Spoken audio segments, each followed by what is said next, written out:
Item ಯಾವುದೇ ಇರಲಿ try ಮಾಡಿ ಆಚಿ ಚಿಕನ್ ಮಸಾಲಾ. ಕಾಂಗ್ರೆಸ್ನಲ್ಲಿ ಕುರ್ಚಿ ಕದನದ ಚೆಂಡು ಹೈಕಮಾಂಡ್ ಅಂಗಳಕ್ಕೆ ತಲುಪಿದೆ. ರಾಹುಲ್ ಸೋನಿಯಾ ಗಾಂಧಿಯನ್ನ ಭೇಟಿಯಾಗಿರುವಂತಹ ಡಿಸಿಎಂ ಡಿಕೆ ತಮ್ಮದೇ ದಾಳವನ್ನು ಉರುಳಿಸಿದ್ದಾರೆ. ಇದ್ಯಾವುದಕ್ಕೂ ಜಗ್ಗದಂತ ಸಿದ್ದರಾಮಯ್ಯ ಬಜೆಟ್ ಮಂಡನೆಗೆ ಭರ್ಜರಿಯಾಗಿ ಸಿದ್ಧತೆ ಮಾಡಿಕೊಳ್ತಿದ್ದಾರೆ.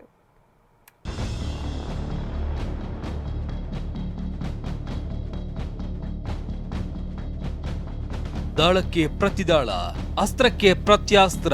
ಕಾಂಗ್ರೆಸ್ ಮನೆಯಲ್ಲಿ ಪಟ್ಟಕ್ಕಾಗಿ ನಡೀತಾ ಇರುವ ಚದುರಂಗದಾಟ ರೋಚಕತೆ ಪಡೆದುಕೊಳ್ತಾ ಇದೆ. ಸಿಎಂ ಸಿದ್ದರಾಮಯ್ಯ ನಡೆಸಿದ್ದ ಬಜೆಟ್ ಮೀಟಿಂಗ್ ಬಿಟ್ಟು ದೆಹಲಿಗೆ ಹಾರಿದ್ದ ಡಿಸಿಎಂ ಹೈಕಮಾಂಡ್ ನಾಯಕರನ್ನ ಭೇಟಿಯಾಗಿ ತಮ್ಮದೇ ದಾಳ ಉರುಳಿಸಿದ್ದಾರೆ. ಇದ್ಯಾವುದಕ್ಕೂ ತಲೆ ಕೆಡಿಸಿಕೊಳ್ಳದ ಸಿಎಂ ಸಿದ್ದರಾಮಯ್ಯ ಮಾರ್ಚ್ 6ರಂದು ಬಜೆಟ್ ಮಂಡಿಸುವುದಕ್ಕೆ ಭರ್ಜರಿ ತಯಾರಿ ನಡೆಸ್ತಾ ಇದ್ದಾರೆ. ಕುರ್ಚಿ ಕಾಳಗದ ನಡುವೆ ಬಜೆಟ್ ಮಂಡನೆಗೆ ಸಿದ್ದರಾಮಯ್ಯ ಸಿದ್ಧತೆ.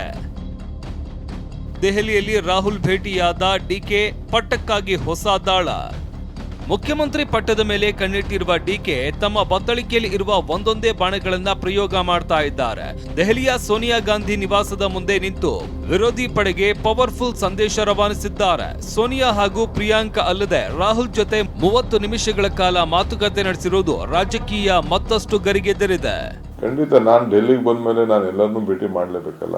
ರಾಹುಲ್ ಗಾಂಧಿ ಅವ್ರನ್ನೂ ಭೇಟಿ ಮಾಡಿದ್ದೀನಿ, ಪ್ರಿಯಾಂಕಾ ಗಾಂಧಿ ಅವ್ರನ್ನೂ ಭೇಟಿ ಮಾಡಿದ್ದೀನಿ, ಮಲ್ಲಿಕಾರ್ಜುನ್ ಖರ್ಗೆ ಸಾಹೇಬ್ರನ್ನೂ ಭೇಟಿ ಮಾಡಿದ್ದೀನಿ, ವೇಣುಗೋಪಾಲ್ನ ಭೇಟಿ ಮಾಡಿದ್ದೀನಿ, ಸುರ್ಜೇವಾಲಾನು ಭೇಟಿ ಮಾಡಿದ್ದೀನಿ. ನಾನು ಒಳಗಡೆ ಏನ್ ಮಾತಾಡಿದೆ, ಯಾರ ಹತ್ರ ಮಾತಾಡಿದೆ ಅಂತ ನಾನೇನು ಡಿಸ್ಕ್ಲೋಸ್ ಏನ್ ಮಾಡಬೇಕಾದಂತ ಅವಶ್ಯಕತೆ ಇಲ್ಲ. ಬೀದಿಯಲ್ಲಿ ನಿಂತ್ಕೊಂಡು ನಾವೆಲ್ಲ ಅದೆಲ್ಲ ರಾಜಕಾರಣ ಮಾತಾಡೋದು ಇಲ್ಲ. ನಾವು ನಮ್ಮ ವರಿಷ್ಠನ ಭೇಟಿ ಮಾಡಿದ್ದೀವಿ, ಏನೇನ್ ಮಾತಾಡಬೇಕು ಮಾತಾಡಿದ್ದೀವಿ. ನಾನು ಬಂದಿರೋದೇ ರಾಜಕಾರಣ ಮಾಡ್ಲಿಕ್ಕೆ, ಎಲ್ಲ ವಿಚಾರನ ಮಾತಾಡದೆ ಬರೀ ಸುಮ್ಮನೆ ಇಲ್ಲಿ ಬಂದು ಈ ಗಾಳಿ ಕುಡ್ಕೊಂಡು ಹೋಗಿ ಬಂದಿದೀವ. ನಾವು ಏನೇನ್ ಬೇಕೋ ನಾವು ಮಾತಾಡಿದೀವಿ. ಕಾಲ ಎಲ್ಲದಕ್ಕೂ ಉತ್ತರ ಕೊಡ್ತದೆ. ನನಗೆ ಯಾವತ್ತೂ ಯಶಸ್ಸು ಬಂದಿದೆ, ಸ್ವಲ್ಪ ಶ್ರಮ ಇರ್ತದೆ, ಫಲ ಸಿಗ್ತದೆ ಅಷ್ಟೇ. TV9 ರಾಹುಲ್ ಗಾಂಧಿ ಭೇಟಿ ವಿಚಾರದಲ್ಲಿ ಡಿಕೆ ಬೆಂಬಲಿಗರನ್ನ ವಿಚಾರಿಸಿದಾಗ ಕೆಲವು ಇಂಟ್ರೆಸ್ಟಿಂಗ್ ಸಂಗತಿಗಳು ಹೊರಬಂದಿವೆ. ರಾಹುಲ್ ಗಾಂಧಿ ಎದುರಿಗೆ ಡಿಸಿಎಂ ಡಿಕೆ ತಮ್ಮ ವಾದ ಮಂಡಿಸಿದ್ದಾರೆ.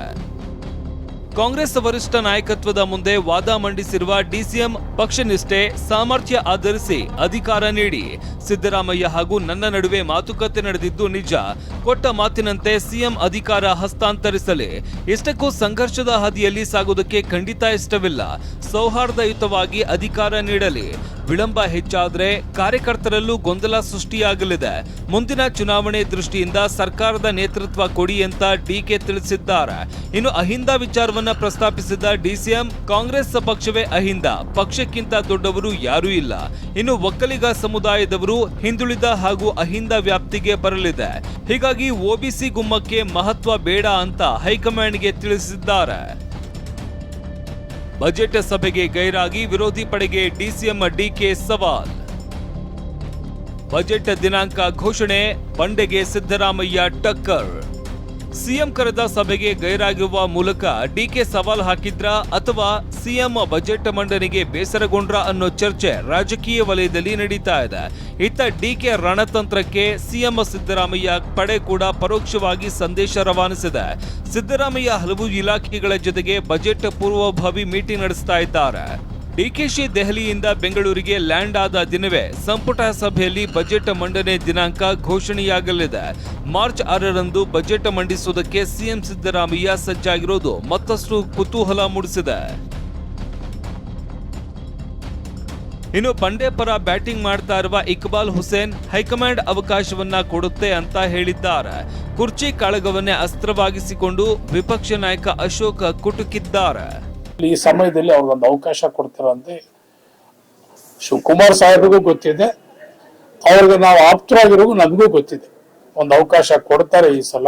ಯಾವಾಗ ಎಲ್ಲೆಲ್ಲಿ ಚೇರ್ ಖಾಲಿ ಇರ್ತದೋ ಪಟ್ಟಂತ ಫಸ್ಟ್ ಕೂತ್ಕೊಳ್ಳೋದೇ ಸಿದ್ದರಾಮಯ್ಯನವರು. ಅದು ಯಾವುದೇ ಪಾರ್ಟಿ ಇರಲಿ. ಡಿ.ಕೆ. ಶಿವಕುಮಾರ್ ಭಾಳ ಲೇಟಾಗಿ ಎದ್ದಿದ್ದಾರೆ. ಅವ್ರದ್ದು ಪೆರೇಡ್ ಇದ್ದಿದ್ದು ನವೆಂಬರ್ 20th. ಅವತ್ತು ಬಾವುಟ ಆರಿಸ್ಬೇಕಾಯ್ತು ಅವರು. Too late. ಕಾಂಗ್ರೆಸ್ ಕೋಟೆಯಲ್ಲಿ ಕಂಪನ ಎಬ್ಬಿಸಿರುವ ಕುರ್ಚಿ ಕದನ ದೆಹಲಿ ಅಂಗಳಕ್ಕೆ ತಲುಪಿದೆ.